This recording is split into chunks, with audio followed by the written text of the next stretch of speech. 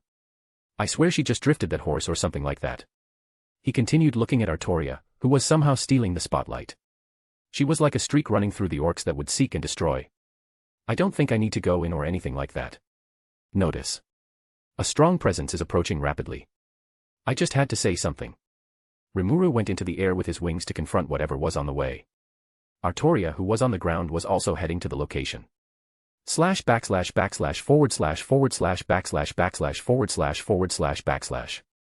Looks like this is coming to an end. I thought to myself. I made my way to the location of the Orc Lord. At first glance, from an outside view, he did look menacing. I don't want to sound rude, but he didn't matter right now. What matters now is Gelmud, and when gets eaten by the Orc Lord, then he evolves into an orc disaster, then Rimuru eats him, and so on. A lot of eating when I approach it from that angle. Gelmud crashed down in front of us and started his childish rambling. You two are ruining everything. First, it was the ogres, and now you are destroying the Orc Army. This wasn't supposed to happen. While listening to his waffling, I saw Gabiru look at him with an excited look. Sir Gelmud, are you here to help us against the orcs? Come on, man. Just face the reality of the situation. It's clear from how he's acting and what he's saying that he doesn't care. Who are you supposed to be? My name is Gabiru. You are the one that gave me my name, Sir Gelmud. I would say something, but Gelmud is going to do it for me with his rambling. You're still alive. I named you so the Orc Lord could kill you and evolve. You serve no purpose other than food for the Orc Lord. And there it is. I could see Gabiru's worldview come shattering down. Gelmud kept adding fuel to the fire. He kept explaining to Gabiru how he was only just a tool or pawn for his big plan and stuff. You, pig, evolve into a demon lord and kill all of them. Gelmud said as he pointed at us. Hey, Gelmud. I spoke out to get his attention. You, that stupid pretend knight. I don't know what kingdom or empire you're from, but you should have no business in teaming up with these monsters. What he said sounded a bit familiar. Don't care, if I forgot it must not have been important. That being said though, pretend knight. Wow man, I honestly don't know what to say at that. Talk about delusional. I know he was observing us as well as those others, and even after seeing what I did he calls me a pretend knight. Gelmud, shut up.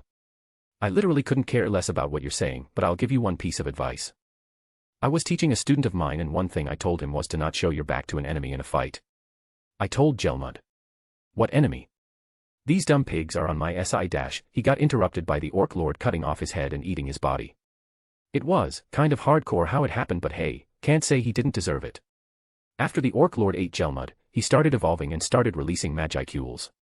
Hey, Rimuru, you're up. Take him down. I told Rimuru. You got any advice? Don't use fire. Let me rephrase that, only use black fire. You got this. Rimuru took out his sword and started fighting the newly evolved orc disaster. This time he had the freedom to use his skills and abilities. Whenever we train, we only use physical strength and attributes. I'm trying to build him up slowly. Rimuru was blinking all over the place, attacking the orc disaster in any way he could. The orc disaster, due to his size, was moving slower and was a very easy target to hit, but the regeneration he had was making all that almost pointless. Rimuru realized this though and started using his magic. He coated his sword with dark flames and he started doing actually damage. The orc disaster couldn't keep up with his speed and small frame. The only thing keeping him in their fight was how tough he was and his tankiness. Rimuru, with his sword, cut off one of his arms, but even with the dark flames stopping his regeneration, it was going to take a bit more than that, and that was when I noticed he started to use Magicules to surround his sword. This cheeky little slime. It's not to my level, but that should be something equivalent to reinforcement. I highly doubt it's anything like the reinforcement I'm thinking of. In this case, this is more like a mini or baby version of a mana burst. I thought to myself. The orc disaster, who was a little stumbled from having his arm cut off and not being able to regenerate it, didn't notice Rimuru blink behind him. Rimuru with both hands stabbed his sword behind the orc disaster, into his neck and reaching down into its spine. The orc disaster got up rapidly, trying to shake him off, but Rimuru hung on. Rimuru unleashed dark flames through his sword and was trying to burn the orc from the inside. Despite all the damage he was doing, the orc disaster, being resilient, still put up a fight, but it was easy to see that he was on his last legs.